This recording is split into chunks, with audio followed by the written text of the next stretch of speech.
GB classroom and music চ্যানেলের পক্ষ থেকে মানব দেহে রোগ ও রোগ সৃষ্টিকারী বিভিন্ন জীবাণু এই পাঠের আজকের 3 নম্বর ক্লাস। আজকের ক্লাসে আমরা আলোচনা করব ডিপথেরিয়া সম্পর্কে।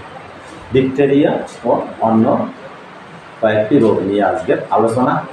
ডিপথেরিয়া রোগটি কিন্তু করনি ব্যাকটেরিয়াম ডিপথেরি নামক যে জীবাণু, এই জীবাণু বা ব্যাকটেরিয়া দ্বারা করনি ব্যাকটেরিয়াম ডিপথেরি নামক যে দণ্ডাকৃতির যে ব্যাকটেরিয়া, এই রোগের সংক্রমণের ফলে ডিপথেরিয়া রোগ মানব শরীরে হয়ে থাকে। এই ডিপথেরিয়া রোগে আক্রান্ত হলে যে লক্ষণগুলো মানব শরীরে প্রকাশ পায় সেগুলো সাধারণত গলার মধ্যে সাধারণত টনসিলের পাশে সাদা দাগ লক্ষ্য করা যায়, গলা ধরা ধরা দেখা যায়, শ্বাসকষ্ট লক্ষ্য করা যায়, সবসময় সাধারণত ফুসফুস করে এবং কাশি হতে থাকে, গলা ব্যথা হয়ে থাকে। সাধারণত দেহের তাপমাত্রা অনেক বেশি হয়ে থাকে, 104 ডিগ্রি ফারেনহাইট তাপমাত্রা, মানে জ্বর লক্ষ্য করা যায়, মাথা ব্যথা হয়ে থাকে, বিভিন্ন প্রকারের শরীর দুর্বলতা লক্ষ্য করা যায়। এই রোগে আক্রান্ত হলে পরে এই সমস্ত উপসর্গগুলো লক্ষ্য করা যায়। এই যে রোগ, এই রোগে অর্থাৎ ডিপথেরিয়া রোগে করনি ব্যাকটেরিয়াম যে ব্যাকটেরিয়া, এই রোগের সংক্রমণের যে পদ্ধতি, এটা সাধারণত যে ব্যক্তি এই রোগে সংক্রামিত হয় তার হাসি, তার কাশি, তার ব্যবহৃত জিনিসপত্র, তার সংস্পর্শে আসা, এই বিভিন্নভাবে এই রোগ হয়ে থাকে। এই রোগের সংস্পর্শে আসা থেকে এই ডিপথেরিয়া রোগ হয়ে থাকে। ডিপথেরিয়া রোগের জন্য সাধারণত ডিপিটি টিকা অর্থাৎ ডিপথেরিয়া পারটুসিস টিটেনাস নামক যে টিকা, এই টিকা নেওয়ার মাধ্যমে সাধারণত এই রোগের হাত থেকে আমরা রক্ষা পেতে পারি। এর পরবর্তী ক্ষেত্রে আমরা আলোচনা করব নিউমোনিয়া সম্পর্কে।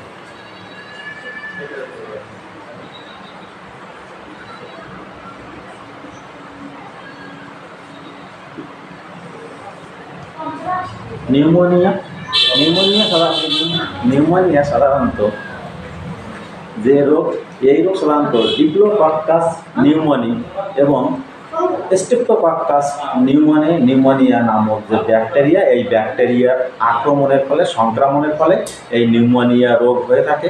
এছাড়া সাধারণত রাইনো ভাইরাস, এটা ব্যাকটেরিয়া এবং ভাইরাসের মধ্যে সাধারণত রাইনো ভাইরাসের সংক্রমণের ফলে এই নিউমোনিয়া রোগ হয়ে থাকে।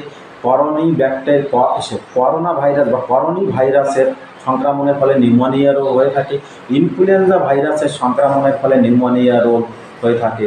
নিউমোনিয়া রোগ হলে যে লক্ষণগুলো প্রকাশ পায়, সাধারণত ফুসফুস, নিউমোনিয়া রোগে সাধারণত ফুসফুস আক্রান্ত হয়। ফুসফুসের মধ্যে যে অ্যালভিওলাই, সেই অ্যালভিওলাইগুলো সাধারণত মিউকাসে ভরে যায়। ফুসফুসের ব্রঙ্কিওল সাধারণত ক্ষতিগ্রস্ত হয় এবং মিউকাসে ভরে যায়। ফলে নিউমোনিয়া রোগে আক্রান্ত হলে শ্বাসকষ্ট লক্ষ্য করা যায়, শ্বাস প্রশ্বাস নিতে কষ্ট হয়, এখানে মাথা ব্যথা, মাথা যন্ত্রণা, এই সমস্ত লক্ষ্য করা যায়। গায়ে সাধারণত, দেহে সাধারণত ঠান্ডা বা শীত, জ্বর হলে যে উপসর্গ, শীত ভাব অনুভব হয়।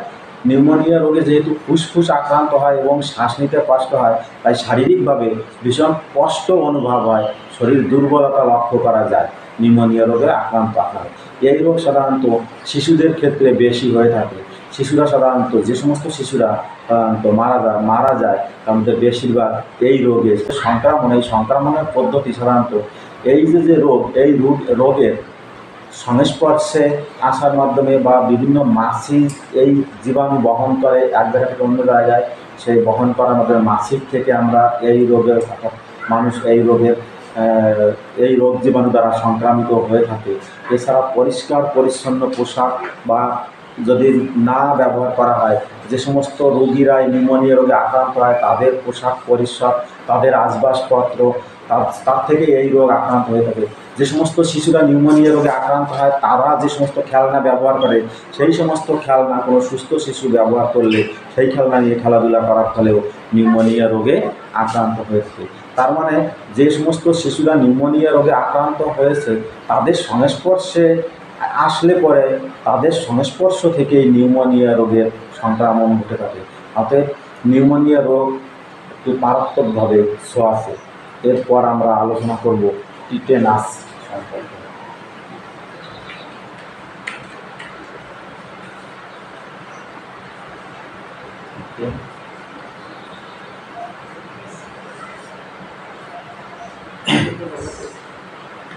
টিটেনাস সাধারণত লজ্জা বা ক্লস্ট্রিডিয়াম টিটেনি নামক যে ব্যাকটেরিয়া, সেই ব্যাকটেরিয়া সংক্রমণের ফলে টিটেনাস রোগ হয়ে থাকে।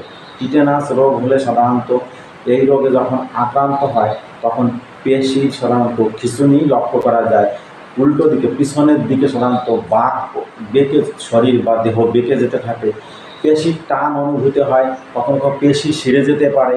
এই পিছন দিকে টান এবং খিঁচুনির জন্য সাধারণত হাড় বা অস্থি বা ভেঙে যেতে পারে, পেশি ছিঁড়ে যেতে পারে, হাড়ে সাধারণত অস্থিতে ফাটল ধরতে পারে, ফাটল দেখা দিতে পারে। এছাড়াও এই রোগের জন্য সাধারণত শারীরিকভাবে বিভিন্ন অস্বস্তি বা কষ্টকর একটা পরিস্থিতি তৈরি হয়।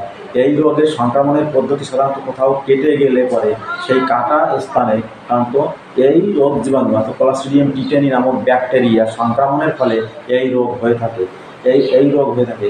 এছাড়া সাধারণত অনেক পুরানো যে সমস্ত লোহার যন্ত্রপাতি, সেই সমস্ত লোহার যন্ত্রপাতি আঘাতের ফলে যদি কোথাও কেটে যায় সেই ক্ষত স্থানে এই রোগ জীবাণু সংক্রমণ ঘটতে থাকে। এছাড়া সাধারণত ঘোড়ার বিষ্ঠা ক্ষত স্থান, কোনো কাটা স্থানে যদি ঘোড়ার বিষ্ঠার সংস্পর্শে আসে তাহলেও এই রোগের সংক্রমণ হতে পারে। এইভাবে টিটেনাস রোগ সংক্রামিত হয়ে থাকে। আজকে আমরা এই ডিপথেরিয়া, নিউমোনিয়া এবং টিটেনাস সম্পর্কে খুব সংক্ষেপে আলোচনা করলাম। আজকের ভিডিও আমাদের এই পর্যন্তই। সবাই নিজেকে এই যে সমস্ত রোগ আলোচনা করছি এখানে সংক্রমণের পদ্ধতিও আমি সংক্ষেপে আলোচনা করার চেষ্টা করছি। প্রত্যেকে এই নিজেকে রক্ষা করার জন্য যেভাবে আমি আলোচনা করছি সেইভাবে নিজেকে রক্ষা করার চেষ্টা করো। প্রত্যেকে সুস্থ থাকো, ভালো থেকো, সবার সুস্থতা কামনা করে আজকের ভিডিও এখানেই শেষ করছি।